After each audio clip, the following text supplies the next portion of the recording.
Hello everybody and welcome back to my channel.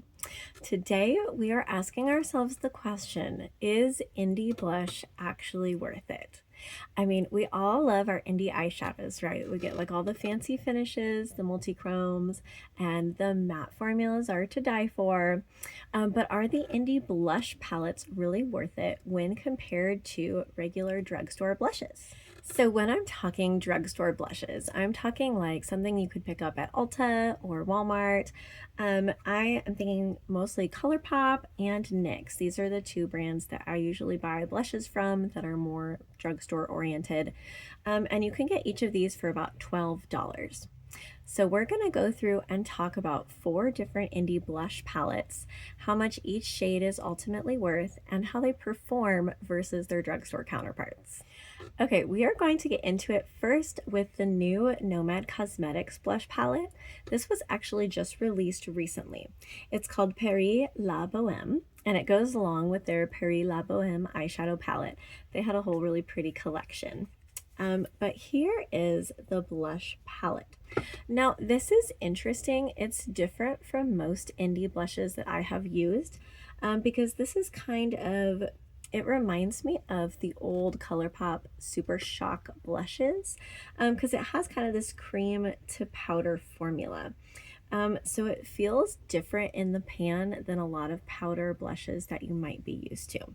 And you can see, even just from brushing on there a little bit, I've kind of gotten rid of the pretty embossing they do on the shadows just because the texture is so different from a powder blush that you might be used to.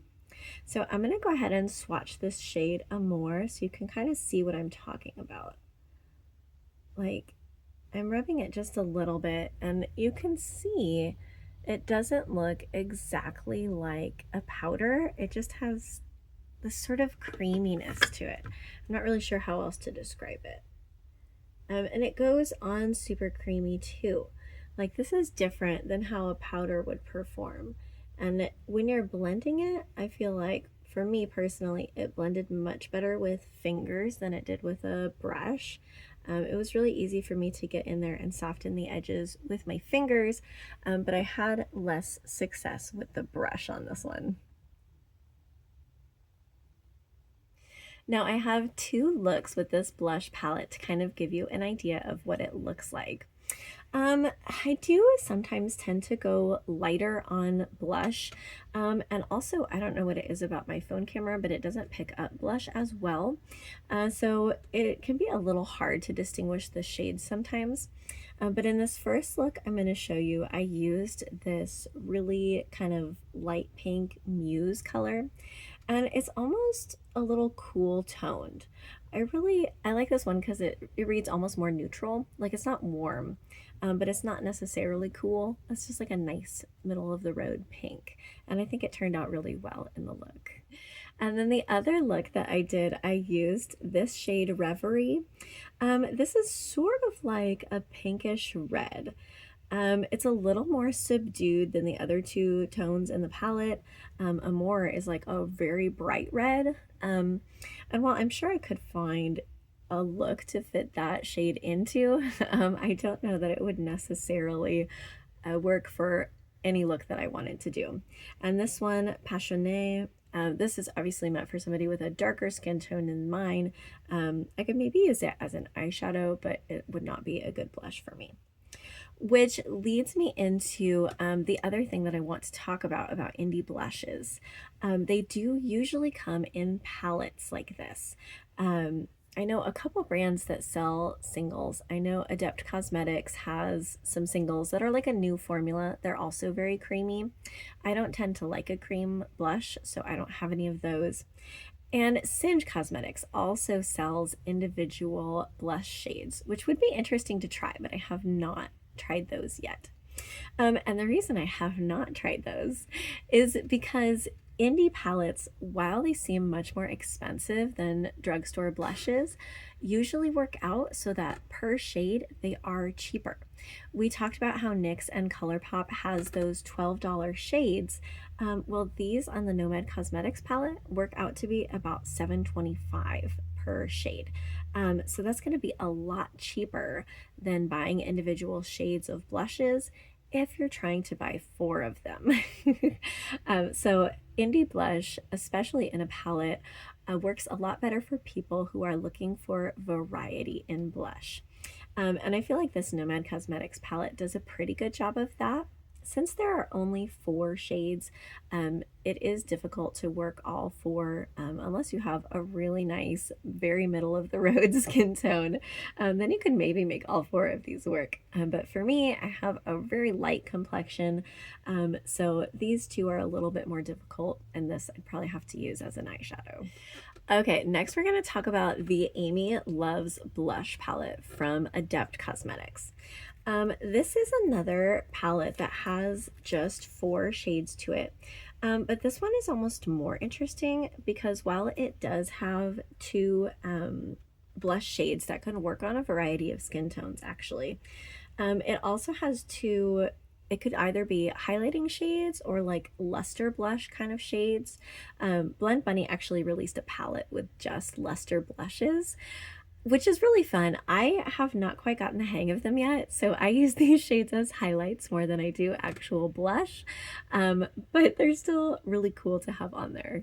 Now this palette is a little bit more expensive than the Nomad Cosmetics. Each shade in here is $8.50, which is still, if you're going to use all the shades, a vast improvement over individually buying little compacts of blush at Ulta. So I think that's really fun. I personally find that all of these shades work on me. I'm currently wearing Cupid with this look.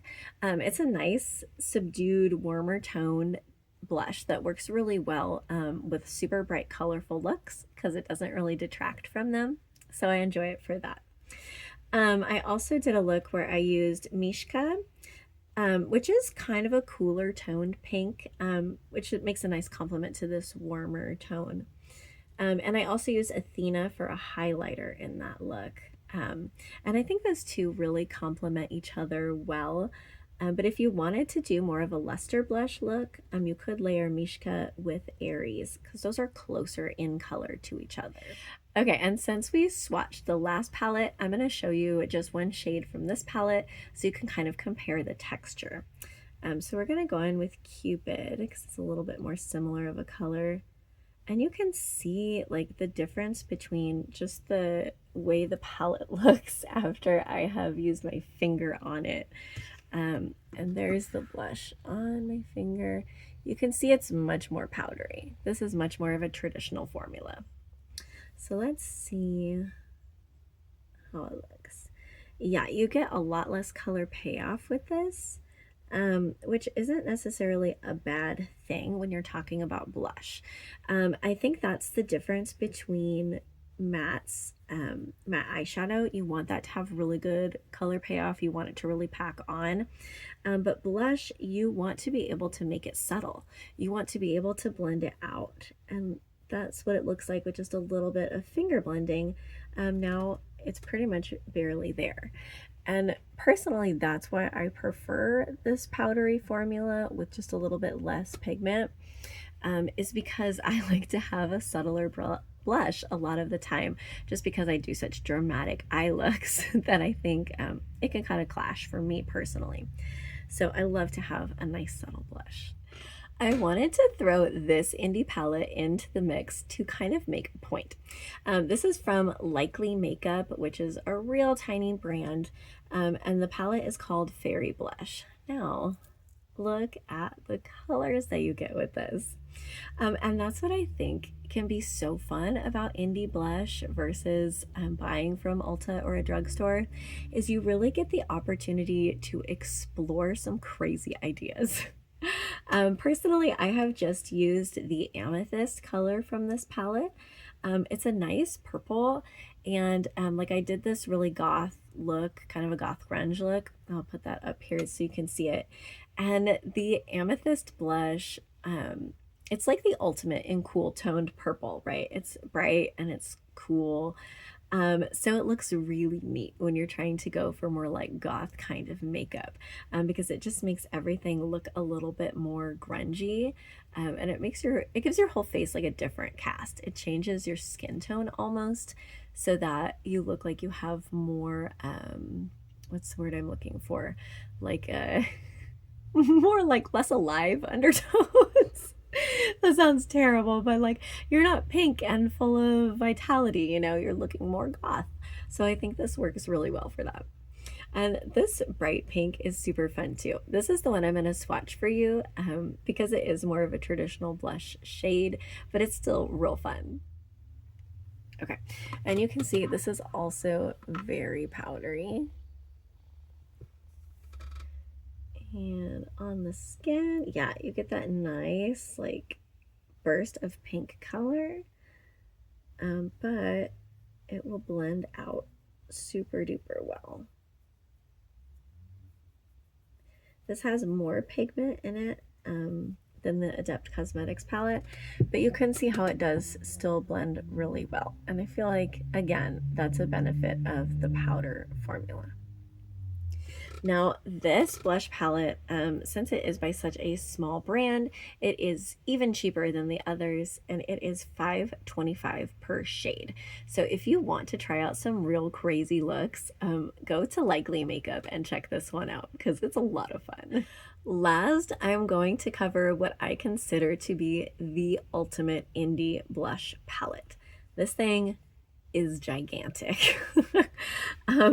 You can see it has, I want to say 15 shades, and almost every single one is a blush. We do get this one, Heroine, which is more of a highlighter, and you could use Blaze for a highlighter, or you could use it for a luster blush, which is what makes it so fun to have all these shades together. As I said, this is from Blend Bunny. And it kind of came about as a combination of two of their previous blush palettes. One was really bright and one was really like more skin toned to look more natural. And they combined them and added a couple shades. I think it was Jordan Liberty that worked with Blend Bunny on this palette. So it turned into like this really cool, amazingly versatile palette. Now, obviously, most people who are using blush, like I guess regular people, are not going to need this palette. I believe it was mostly intended for makeup artists. I am not a makeup artist. I don't do makeup on anybody but myself and occasionally my kids. But I love having something like this simply because I love having so much variety. If I was trying to buy 15 shades of NYX blush, that would end up costing me a crazy amount of money. But this one, I get 15 shades, the vast majority of which I have used actually, because this is my workhorse blush palette. I use this all the time. So I get those 15 shades and it costs, I think, $70.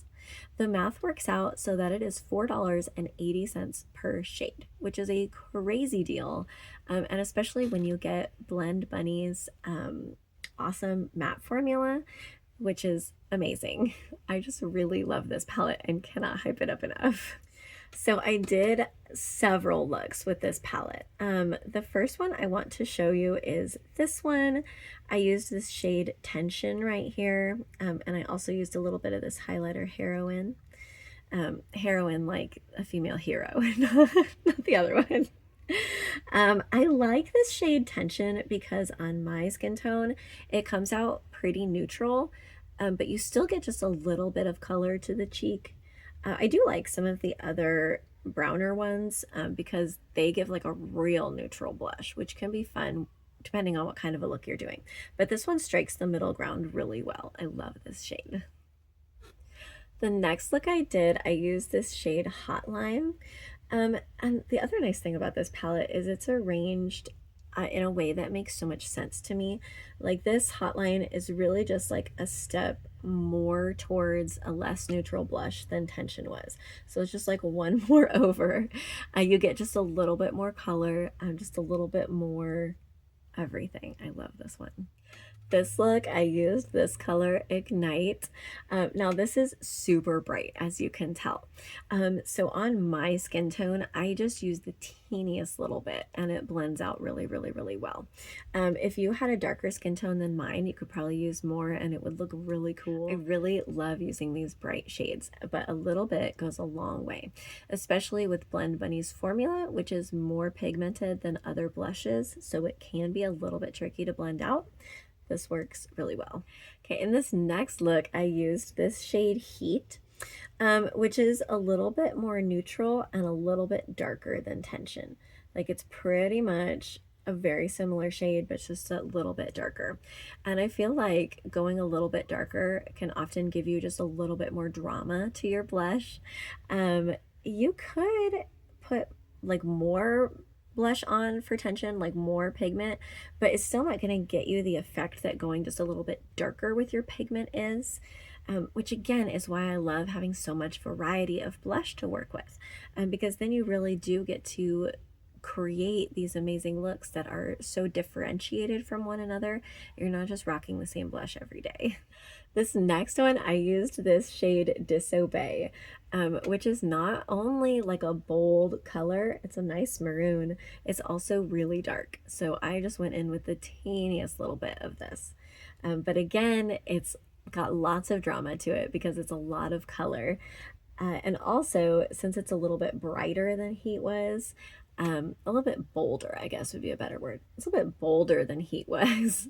So it does give just a lot to the blush in that look. In this look, I used this shade Thrust. I really love this shade. It's kind of like the brighter step up from Tension. Again, can you see why I love the layout of this palette? So while Tension was a little bit more neutral and a little bit less colorful, this one is like, let's bring some color. And I feel like this shade actually works really well on me. I didn't even have to like go super light on the pigment, even though it's kind of a darker blush. It's just a blush that works well with my skin tone. Which is another benefit to having a giant palette, because it's easier to find if you are a one blush kind of a person. It's easier to find that one blush that is really going to look amazing on you. And then if you hit pan in it, you can just go get another one of the same or similar shade, and not have to worry about buying another huge palette, but you know really truly what works for you. And this last look that I'm going to show you, I used this shade Illicit. I really like this one because it is more neutral leaning like Heat or Tension. It's a little bit darker, more like Heat, but it's much more cool toned. It just took all the heat out of Heat and brought the cool tone to it, which is fun. My complexion, I think, is fairly neutral. That's just my guess, or maybe I'm just forcing it because I love to use so many different shades, but it's so much fun to use really cool tones sometimes. And it makes my whole face, my skin look just like a little bit more like washed out, but not at all in a bad way. Like it makes it look like the saturation is up just a little bit. It makes my skin look like whiter and more uniform, which can be kind of fun sometimes. And then sometimes I like to go in with a shade like Caldera, which just makes me look a little tanner, a little more like vivacious and bright. So that's the fun of all these colors, is you get to really explore what these colors are going to do with your face, how they make you look different, and how you can use that in the different looks that you're trying to do, to really bring out the aspects that you're trying to emphasize and kind of downplay the ones that you're trying to like not use for this particular look. Okay, and I am going to go ahead and swatch one of these for you just so you can see that it's a little more pigmented than the others. I'm probably going to use Tension because it's pretty similar to the other colors that we used. You can see it also has that nice powdery formula to it. I'll go ahead and swatch it. Yeah, honestly, actually, it's not that much more pigmented than the other blushes.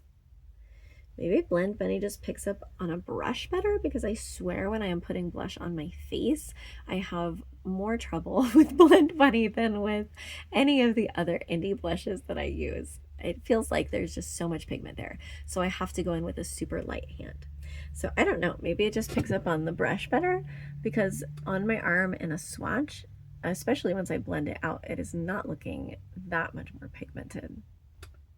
So that is my soapbox about indie blush. Honestly, I enjoy buying from small businesses anyway, because you want to support the people who are really out there doing creative work and are not like a big conglomerate company. I love to shop small. And obviously, that doesn't mean I'm never going to buy from Ulta. I do. But just knowing that you can get all this variety and you're going to get it a little bit cheaper than you would if you were just buying compacts of blush. I don't know. I hope that I have encouraged some of you to go check out the world of indie blush, because there are some great palettes out there. And comparatively, they are not really as expensive as you might think. Thank you all so much for watching. If you have any questions, please do ask them down in the comments below, or if you have anything that you'd like to say, because I would love to talk to you. Thank you all so much. I hope you have an absolutely wonderful day.